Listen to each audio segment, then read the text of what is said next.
Avant cette pandémie, nous pensions être les plus forts. Avant cette pandémie, nous pensions être les plus intelligents. Avant cette pandémie, nous pensions beaucoup. Actuellement, nous pensons nos plaies et nos hôpitaux affichent complets. Mes chères concitoyennes, mes chers concitoyens, dans quelque temps auront lieu les élections du monde de l'après-confinement. Je me porte candidat devant vous, et comme vous n'êtes pas candide, vous savez qu'il n'existe rien de plus constant que ces promesses de changement. Je ne vous promets pas un énième ordre nouveau, mais un chemin à parcourir ensemble, pour ne plus vivre comme un parasite, mais réellement en symbiose avec notre planète. Dans le monde de l'après-confinement, ma première mesure consiste simplement à déplacer l'ensemble des abattoirs à l'intérieur des centres-villes dans des structures totalement transparentes pour que tout un chacun puisse déterminer, en connaissance de cause, si son appétit est plus grand que la souffrance. J'ai en ce sens un ensemble de mesures dont le but est de bannir de manière non répressive l'alimentation en chair et en cadavre qui est un désastre écologique. Les animaux sont nos amis, on ne mange pas ses amis. Dans le monde de l'après-confinement, je propose de repenser intégralement notre empreinte écologique.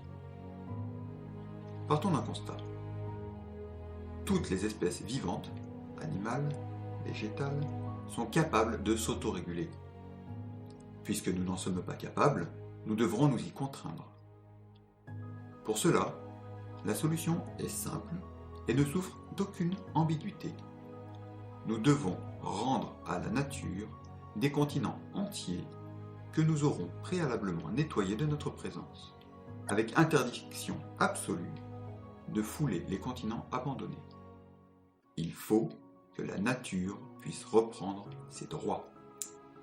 Ce sera difficile, mais c'est le prix à payer pour éviter une nouvelle pandémie telle que nous subissons actuellement. Puisque nous sommes le cancer de la Terre, arrêtons les métastases. Dans le monde de l'après-confinement, il est nécessaire de réorienter le partage de création de valeur. Nous le savons, l'indexation sur le PIB n'a plus aucun sens, et ceux qui rêvent encore d'une croissance infinie dans un monde fini doivent se réveiller. Prenons l'exemple des actionnaires. Il y a 50 ans, un investisseur participait réellement à la vie d'une entreprise dans laquelle il participait. Son capital était bloqué pendant plusieurs mois, voire plusieurs années. Désormais, avec les progrès techniques, ces transactions ne font plus que quelques microsecondes. Cela n'a plus de sens. Je propose donc à ces investisseurs deux solutions. Soit de reverser la moitié de ces revenus à une association caritative connue, Croix-Rouge, Médecins sans frontières, Restos du Cœur, etc. Soit de nourrir et de s'occuper eux-mêmes des personnes que ces sommes auraient pu couvrir.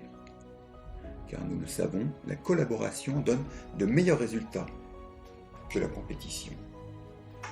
J'ai en ce sens un ensemble de mesures pour arrêter la monnaie et réorienter les curseurs de l'ego vers plus de solidarité et d'humanisme.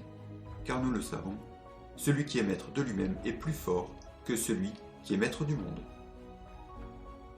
Dans le monde de l'après-confinement, comme nous aurons ramené l'humain au centre du jeu, supprimé les querelles d'ego, d'égoïsme, arrêté la course à l'échalote de l'expansion économique et physique, notre solidarité aura été renforcée et la fraternité retrouvera du sens. Les frontières n'auront alors plus lieu d'être et seront abolies. Les forces armées seront dans un premier temps désarmées. Elles seront ensuite réaffectées en brigades de bisous pour faire des câlins pour résoudre les conflits.